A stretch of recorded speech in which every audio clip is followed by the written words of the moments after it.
I'm Segun, and we're in Angel Studios here in London. So I was asked to write this piece, Dorico Prelude, for lovely people at Dorico. And I was honestly really surprised and very, very grateful to be asked to do it and to have the opportunity to get into Dorico. For me, it was really an opportunity to write something that's for pure orchestra and to not have any synths or anything else going on. It's just dots on a page and people in a room. Because it's something which I don't get to do as often. Usually there are lots of other things going on, which I love, but it was just an opportunity to sit down and to actually get out my manuscript paper and to write the piece by hand initially, which is also something I don't get to do very often, but I really enjoy. So it was very fun for me. It's written for 30 strings and 9 brass and 8 woodwind players. And then on top of that, there are some pre-records in the form of percussion. I really felt that because percussion samples are great, it would be an opportunity to get as many people as possible on the woodwind and the brass and the strings, and to leave the percussion to samples which I could program and then just bring those together, essentially. One thing that I really enjoyed was being able to write for harp as well. I was really interested to explore some of the sounds that can be created by a harp, not just its normal playing position, and in particular harmonics, which I felt just had a really lovely quality to them.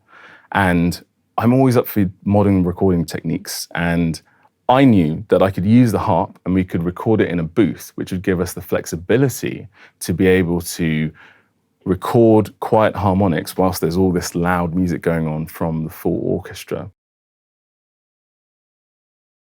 So normally, if I'm working on a film or TV series, there'll be myself as the composer, and once a piece of music has been, or a whole episode or a whole film has been signed off, then I send everything to my orchestrator, usually as either a session file, like a Logic session file, or as a MIDI file of everything in the session.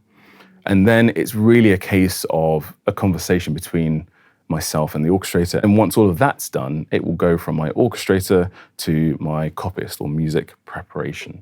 And that's the point at which the actual parts that the players read are created and printed.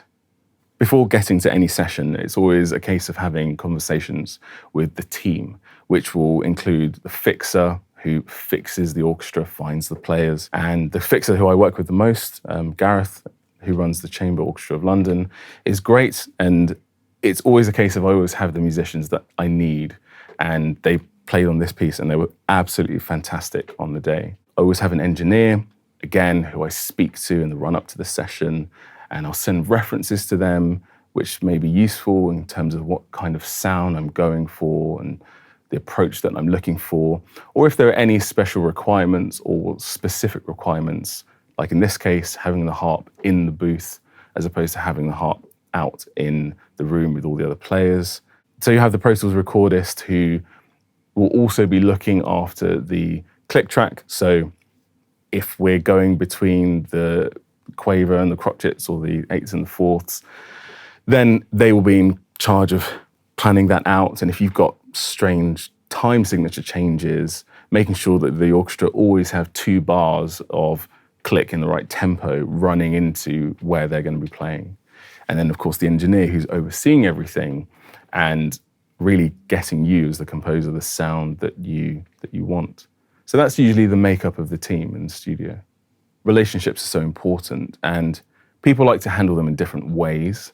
For me personally, I like to have people who are great at what they do, absolutely fantastic, and very much have a great attention to detail, but also people who really become part of a family, and I like to work with the same people. And when the musicians then come into that, and you're in the studio, and yes, you've got your engineer and orchestrator and everything else, the musicians are then part of that family for the day, or for 3 hours, or for however long it is. And for me, it's all about making sure that they are comfortable. And that's why it's a case of putting in the hours to make sure that the music is in the best place that it can be, both in terms of the actual the actual notes, but also the presentation of them and making sure that all the parts are great and the parts are right and they're laid out correctly in a way that will be beneficial for the players. The role of the copyist is always really important, and not just important in terms of accuracy of the notes, but also in terms of setting out the music in a way which makes sense and is useful for the players. If you have page turns, they have to be placed somewhere that really works so that it causes the minimum fuss and the minimum in terms of issues, so that you're not asking someone to turn a page when actually they really should be playing, or when it's going to be noticeable to the music that half of the people are dropping out because they're turning all of their pages. But it's also a case of taking care of the parts, making sure that they are delivered correctly, that they are printed correctly, making sure that they look great as well. The look of music is very important, and it's not something which actually is just a throwaway or something which doesn't matter. It does, because players need to be able to see the music quickly, efficiently, cleanly. And that's sometimes very difficult depending on what the music is and how many notes there are and everything that's going on. You want to minimize so that you can get the most out of the players and the most out of the time to get the performance that you need as well. So the preparation of the parts is important, and the scores as well. And actually, it's something I really enjoyed about Dorico, because it was very quick and easy to get to that stage, even just by myself, before sending over the final music to Lily for her to then do the parts prep. Few clicks on a few things, and it was at a stage where I was happy to then send it over to Lily, and then she worked her magic and obviously got it to a fantastic place. Dorico is actually something which I've been excited about before it existed. I just remember hearing about it, and I was really excited about it.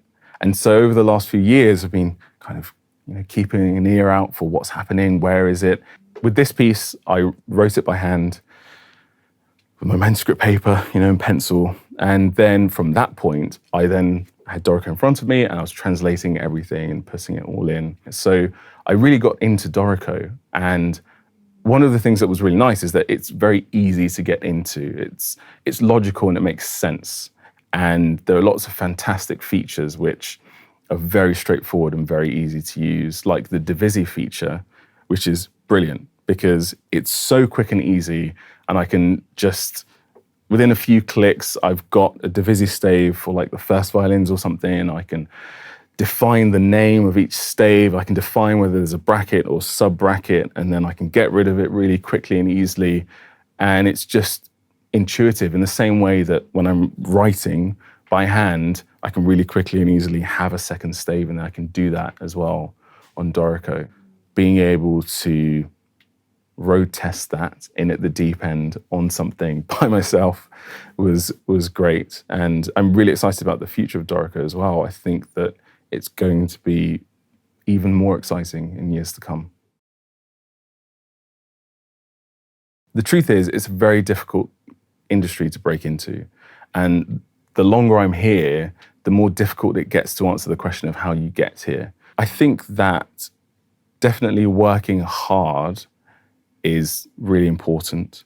Having great relationships with people is important as well. And these two things span every area. Whether we're talking specifically about working hard musically to know how to write for orchestra, to understand how film or TV works and video files and what kind of setup do I need. For all of these things, your hard work is going to pay off, as well as your relationships, whether that's between you and a director or producer or your orchestrator. It's really important that you know how to work with people and that you know how to communicate your ideas, and that you understand the value in relationships as well. And I would also say trying to do something that's very much you. Each person is very different, has had a very different life experience and a very different musical journey as well. So I think that everyone has something to offer and that no two people are the same. So if you can tap into whatever it is, and it doesn't have to be something that you can define in your biography or anything like that. It's just about trying to be you as much as possible and try different things and enjoy things and try and be brave and bold in the music that you write.